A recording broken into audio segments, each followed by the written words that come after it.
Hello again, guys. What is up? This is MTG Tournament Grinder, back with some more Modern. In the interest of continuing to try new things, I am on Abzan Junk. So this is actually the fourth round. So it's my first night with this deck. So as you would assume, by the fourth round I have more practice than I did at the first round, and now I'm actually starting to get the hang of it. So I have spared you guys the horrible misplays of me learning how to play the deck. And kind of a modest start from both players. I would like to have had some hand disruption turn one. Although I think I would have had to fetch shock to do it. Or fetch up a basic. And I'm not sure what this player was playing. Which deck he was piloting is a better way to say that. And fetch shock into burn is really bad. It's not a reason not to do it, but if he was burn and I did fetch and shock and Thoughtseize, it's like, oof. I think I did that earlier in the night.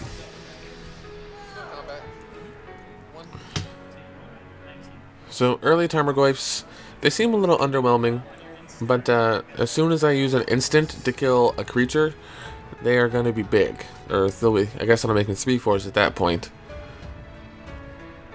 So they're good creatures in disguise. I'm sure everyone else already knows that, but I've never played with Tarmogoyfs before. So it's kind of a revelation to me. I'm like, these feel bad.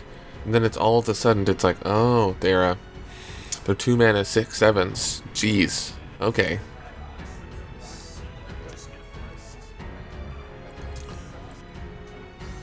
So lots of fetching going on. Let's see, what would be bad? I think a Blood Moon would be bad. Oh, jeez, that's still no fun. Targeting my Overgrown Tomb.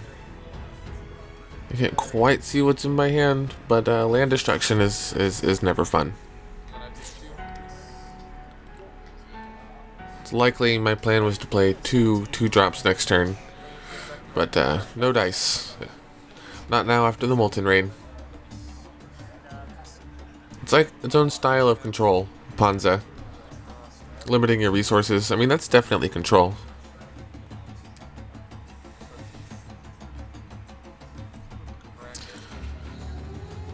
So, not only is this my first time playing Abzan, but it's my first time playing a deck that has fetches and shocks. I know, I play too much Affinity. But I'm kind of not used to it, and it's a lot harder than I expected it to be. Getting the right colors.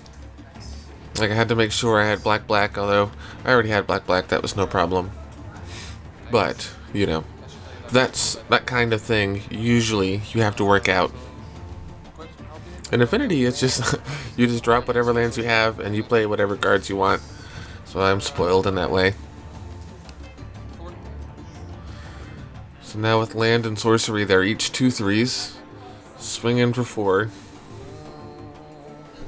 There's no creature to make them sacrifice, and I think I like the cards in my hand, so I'll just leave Lily alone.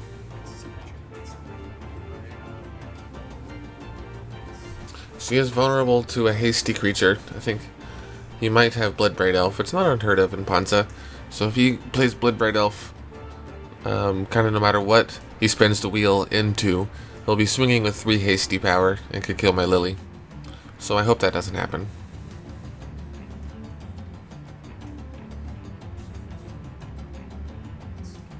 I suppose I could have left up a blocker to play around that line, but I think that's too careful. Getting in for 4 is way better than getting in for 2. Tireless Tracker, and then no land drop. Okay, I expected it to be pre-land drop, but seems me and him are both stuck on 3 lands. My opponent and I.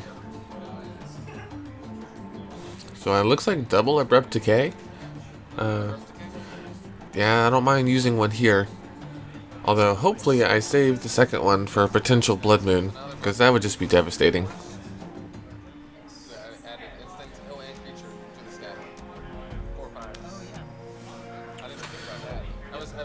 And this is what I was mentioning earlier. As soon as I use an instant on a creature, it'll make them really big. And now they're 4/5s, swinging for 8. Take my opponent to 5. He's tapped out. Not only is this a scary board state, but having a Lily on top of it is just adds a whole lot of pressure. So I think at this point, on the day of recording, I'm thinking, this is what a good hand with Abzan plays like and looks like. I've been having just terrible luck leading up to now, and making terrible misplays.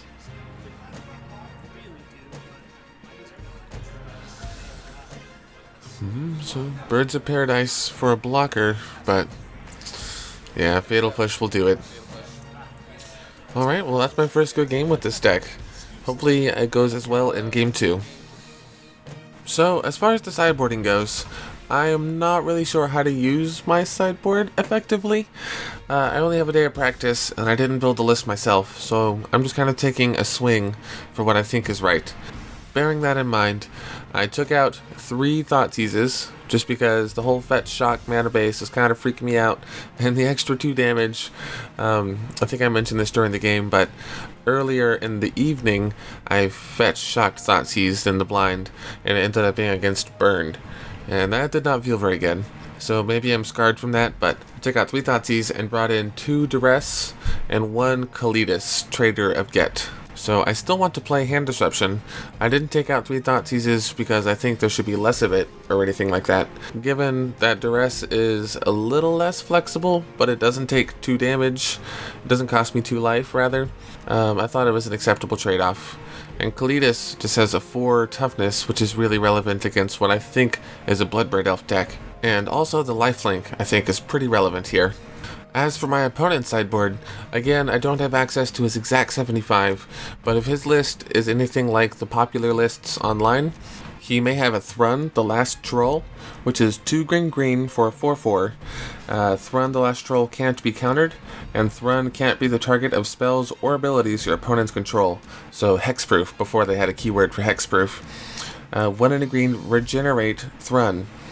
So a 4/4 blocks my deck really good, and the fact that he could just continue to regenerate him time and time again makes it pretty relevant. So if he's got those, he's going to want to bring them in. I think a lot of Ponza players also have lightning bolts in their sideboard, or they're somewhere in their 75. So if this guy has lightning bolts in his sideboard, I think those would be good too.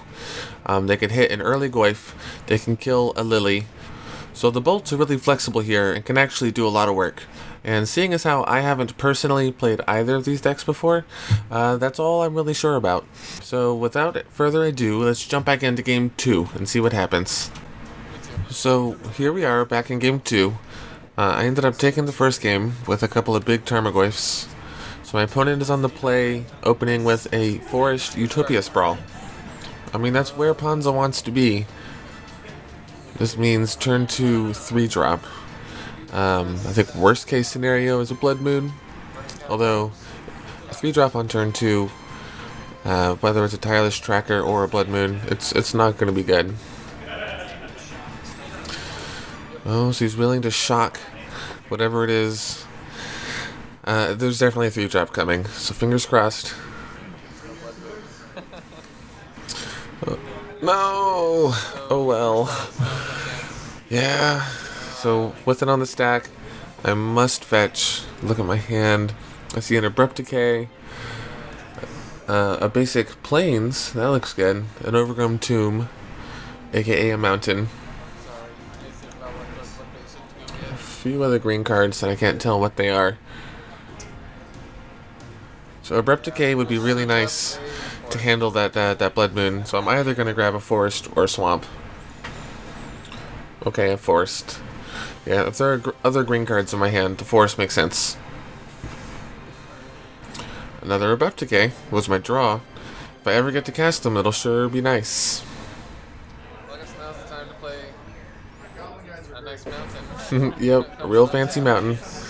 That comes in untapped because it loses all that text. Oh, that's what the green card was, a Tarmogoyf. As a 1/2. Not so bad. Getting just a little Tarmo.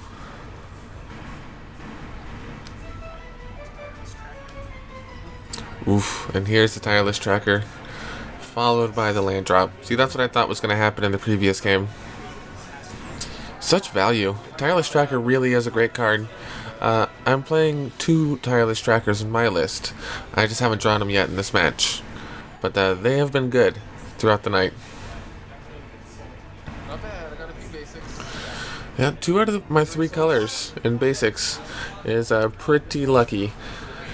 1-1 flyers. I don't mind saying that I did not brew this list on my own, or this version of this list.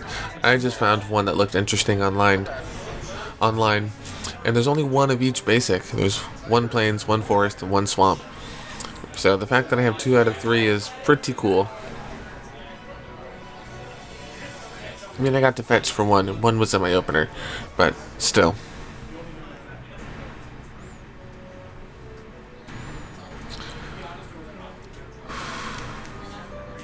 So, no flashing back Lingering Souls in sight, because I don't have the black.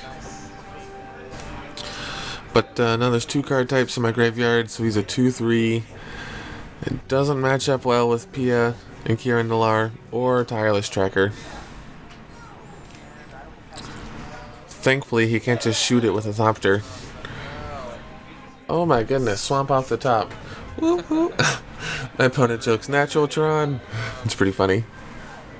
But hell yeah, Natural Tron. Alright, so first things first, take care of that pesky Blood Moon.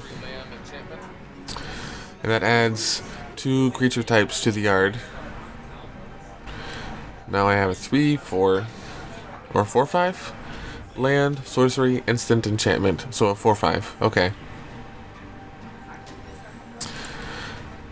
I never thought I would play with fancy cards like Tarmogoyf, but now that I am, I need to go get some of those Tarmo die, the ones that have the star +1 like numbers. So a certain face would say 5/6. They're pretty sweet. Or in this case, 4/5. That'll work. Those dice work pretty good.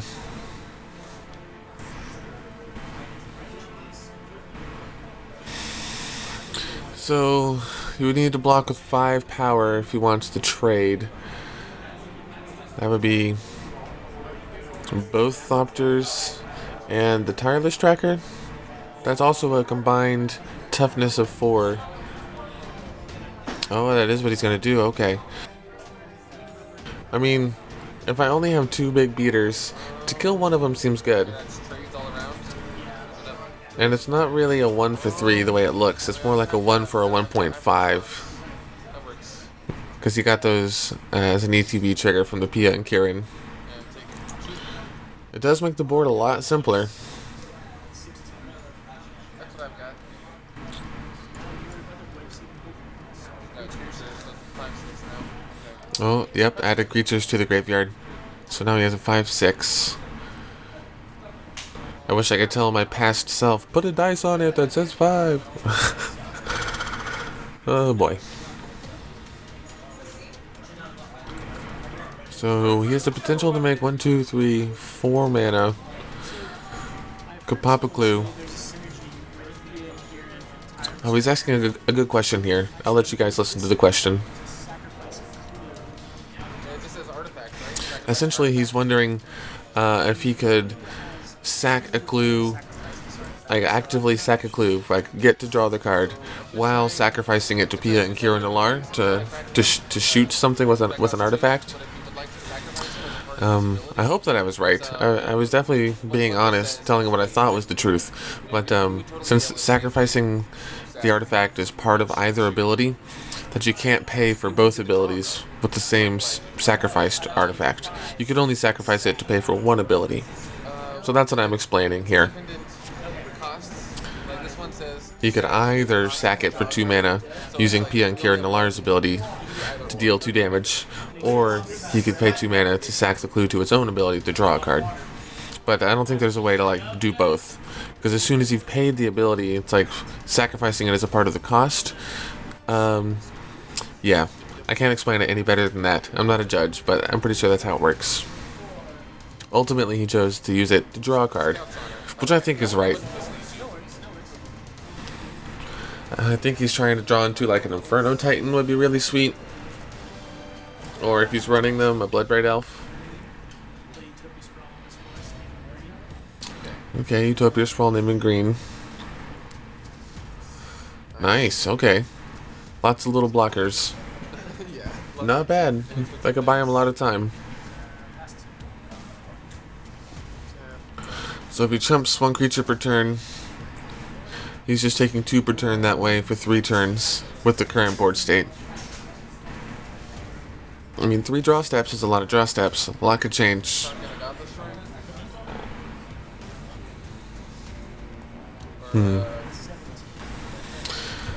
I know about the that other Abrupt Decay. There's still at least one Abrupt Decay in my hand.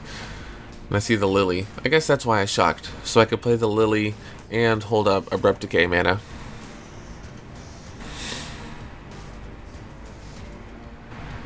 Yeah. So this is one of the misplays I did make. I'm thinking about casting Abrupt Decay. Like, I have the pile separated into 2 piles. Abrupt Decay pile, Lily pile. And then I changed my mind last second. Yeah, see? And I get 1 more black mana and just say, okay, Lily. But now I'm not holding up Abrupt Decay. Like, I tapped my mana all wrong. So that's something I need to, like, try and do better on. What I needed to do was untap both of those lands and then tap the other pile. But, oh well. Hopefully I don't need to cast the Abrupt Decay, like, really badly during his turn. And he chose to sacrifice the Birds of Paradise. I mean, that makes sense. Combat. Birds of Paradise doesn't untap a forest, which is strictly better with his board state. Oh, no blocks, alright. Down to 9. Flashback souls. Oh. Sitting here editing, I didn't even think about that. I was only looking at my hand. So perhaps it wasn't a misplay after all, or not as bad of a misplay. Go ahead. For the Moxel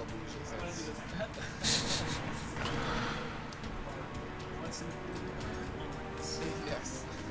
So if he does draw into that Inferno Titan, because he doesn't have many ways to stop flying damage, I think that would be the best use of an Inferno Titan if he drew it.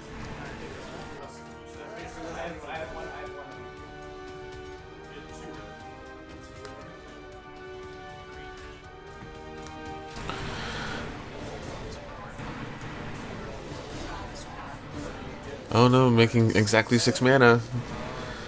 Let's see. Oh, okay. Double Tireless Tracker is still pretty darn good. Although I am relieved that it wasn't an Inferno Titan.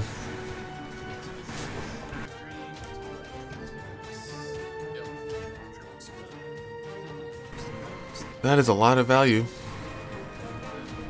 I went to feeling pretty good about this board state and not so sure at all.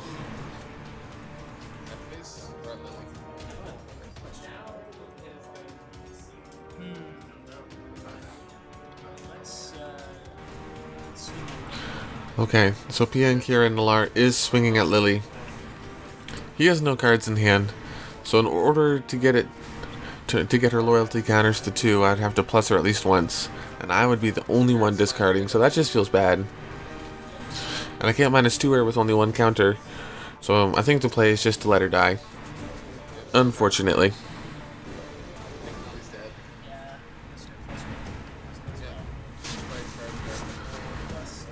It would not feel good to make myself discard either a Kalidas or an Abrupt Decay, because I can see that's what's in my hand. Kalidas will be really good on this board state. 4 toughness. Until he puts some counters on those tireless trackers, 4 toughness will block everything really cleanly.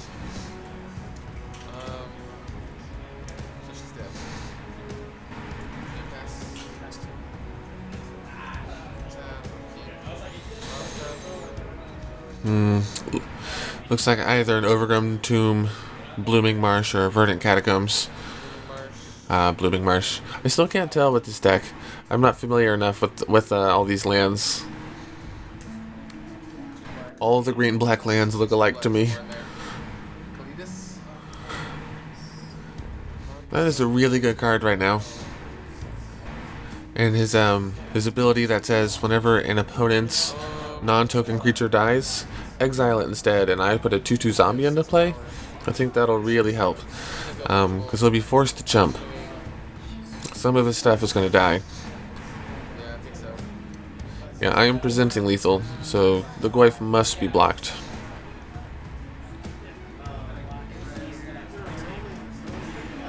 Yeah. He's not going to try and double block the Goyf or anything. Oh no, that wouldn't work even. It has 7 toughness. Creature an opponent controls would die. And he had total 6 power. Instead, I see. put a 2 black zombie creature token onto the battlefield.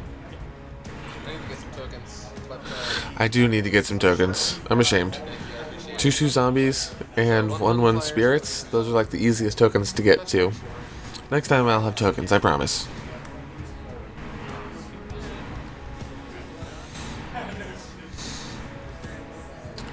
Yeah, with 4 damage in the air, I'm not sure. I mean, I know that I'm not running Bloodbraid Elf, obviously. I don't think I have any hasty damage. I'm not sure how I could guarantee get in for 5.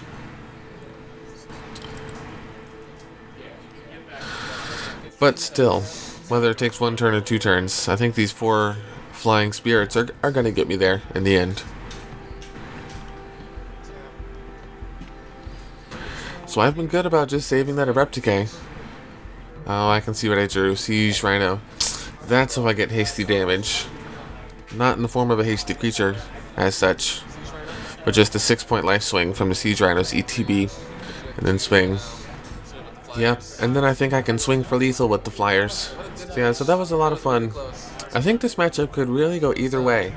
If he had top decked an Inferno Titan at the end, he might have got there. But either way, I'll see you guys next time.